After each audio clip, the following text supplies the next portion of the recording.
My name is James Bong. I'm from Samsung, and today I will talk about Samsung Foundry and some of the libraries and IP offerings that we provide to customers.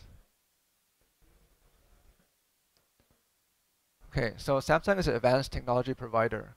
We have a leading edge process and is developed in collaboration with ISTA. Other ISTA members are IBM, Global Foundries, and STMicro.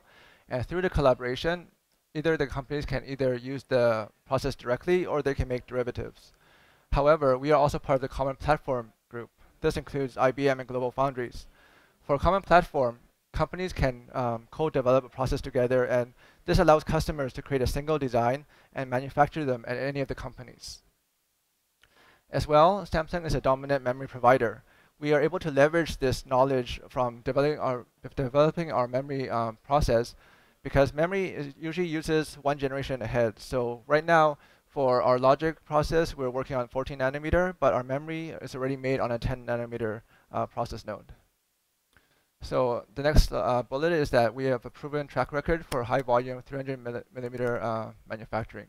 And on the right side, you can see our different facilities. And the top one is the S1 line that's located in our headquarters in Gyeong, Korea, and it has been operating since January 2005. Through the years, it has been expanding, so there's like a total of 3 different phases. Some lines were converted from memory to logic. Our S2 line is located here in Austin, and it has been operating since April 2011. And right now, we are constructing our S3 line in Hwaseong, Korea, and it's expected to begin production sometime in 2015. So Samsung is not only a pure foundry supplier, but we are a differentiated turnkey solution provider as well. We have ASIC design centers in San Jose and also in Korea. As well, we have many design service partners around the world. As part of the services that we provide, we can provide silicon-validated IPs and libraries. This means that companies do not have to worry about whether an IP is mature or not, because we run it on all process nodes and through all the test chips and make sure that it works fine. We also have an advanced package group that creates packages such as POP, package on package, or through Silicon Via.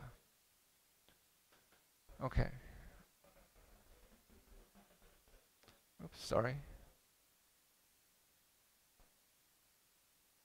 Okay.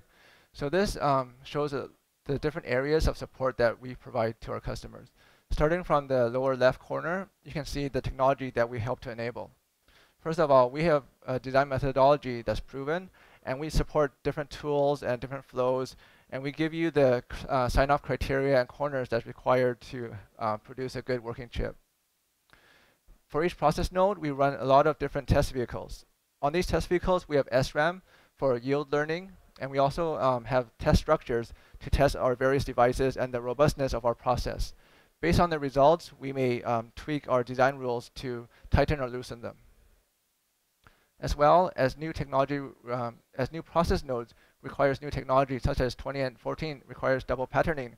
We work closely with EDA vendors to enable this technology to make sure that all the tools are ready for the new process nodes. And finally, on that part, we provide 3D IC solutions, such as through Silicon Via. In the top left, you can see our PDK. So customers use PDK to develop custom IP, and we provide all the different components necessary to create those custom IP, such as SPICE for simulation, DRC LVS PEX for the verification, cadence library to draw the schematics, and we have an eFuse or SRAM bit cell kit to develop memories. We have ESD kits and also place and route tech files to do like standard cell layout. In the top right, you'll see DFM, which is very important to ensure good yield.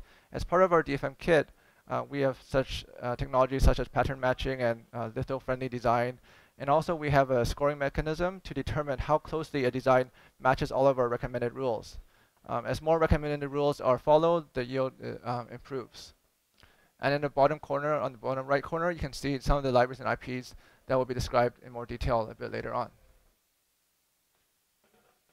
Okay, so for our PDK, we work closely with all the major EDA vendors shown on the left side, Cadence, Metagraphics, and Synopsys. As mentioned previously, we support all the different steps of a design flow, such as schematic entry, the layout work, SPICE simulations, physical verification, and so on. And as you can see, we support tools from all of the companies. And as customers request new tools from startups, for example, we also work closely with startups. So,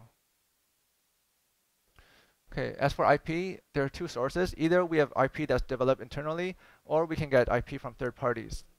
For third-party IP, we take care of all the licensing and porting. So this means that as a customer, you only need to deal with Samsung. If your chip has like 20 IPs, you don't need to find 20 different companies and work with each one individually, because we take care of all the licensing and porting.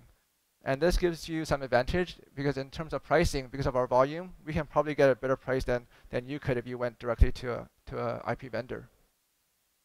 And the porting means that we also silicon validate all of the IP, so they all work. Yeah.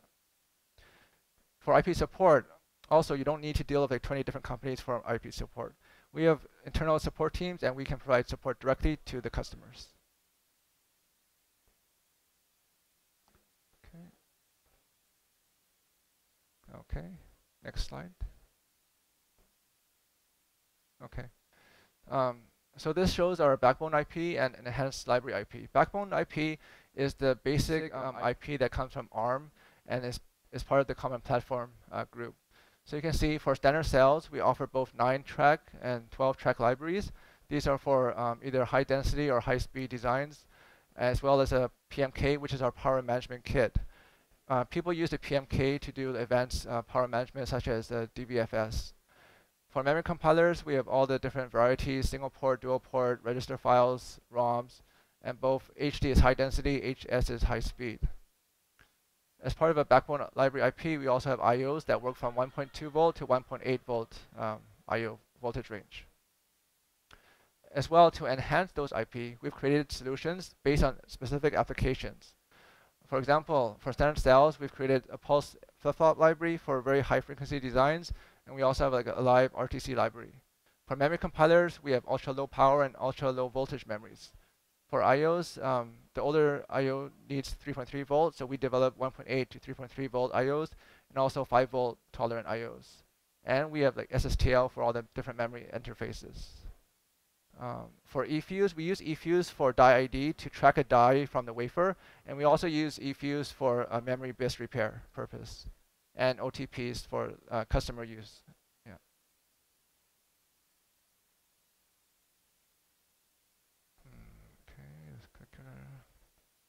Okay, so this gives a little bit more detail about each process node and the different libraries that are available.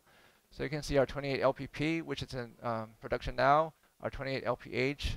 The dotted lines, dotted boxes, means that these libraries are being developed right now, so they're not ready yet. And our newest is the 14 LPE.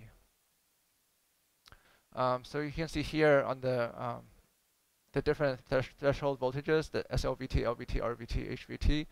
We support different ones. And for memories, I mentioned earlier, blue color means that those are the libraries that we develop internally. Okay. So these days, SoCs require a lot of IPs, as I mentioned previously, and we are able to provide these IPs to the customer. Like these are all standard IPs that they don't have much differentiation, so customers can just concentrate on their own logic and get all these IPs from us. So starting from the processor cores, based on our license with ARM, we can provide basically any ARM processor to customers, as well as the system IP. We support many different high-speed interfaces such as SATA and PCIe, USB 2 and 3, multimedia IP, JPEG, standard cells I mentioned, and memory I/O. Okay. So for analog, we have a very big analog group. So if our standard ADC, DACs, or PLLs do not meet your standard, you can give us a spec and we will customize it for you. Okay. And so for ARM CPU leadership, this slide shows that for 28 LPP, we covered all the broad range from Cortex A7, A15 for the big little configuration, as well as Cortex A9. And yeah, you can see middle of this year, they're all complete. And we were working on the 14 LPE, A53, A57. Those are the 64-bit processors from ARM. And usually the development time can range from like half a year to 1 year. Yeah. So yeah. So anyway, this is my last slide. So I think that's fine. Let's click. Any questions? Questions for James? No? Well, Okay. thank you. Thank you very so much. much. Thank you. All right.